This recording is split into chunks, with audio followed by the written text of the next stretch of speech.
Hello everyone, in today's video I am going to show you how to fix mobile hotspot not working in Realme 15 Pro. So let's start the video. First of all, open settings. In settings, scroll down and here you can see the option connection and sharing. Now click on it and then click on personal hotspot. Now here you can enable your personal hotspot by turning this button on. After that, check your internet connection works properly or not. After checking your internet connection, then scroll down and click on system and update and then click on software update.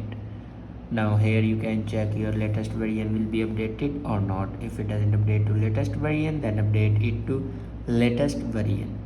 After update a latest version, then go back and click on backup and reset and click on reset phone. Now here you can see the option reset all settings. Now click on it and then click on reset. After reset all the settings, then go back to your home screen and restart your device. For restart your device, press and hold power button and then swipe up to restart your device. After doing these steps, your problem will be fixed. I hope this video is helpful for you. Thanks for watching.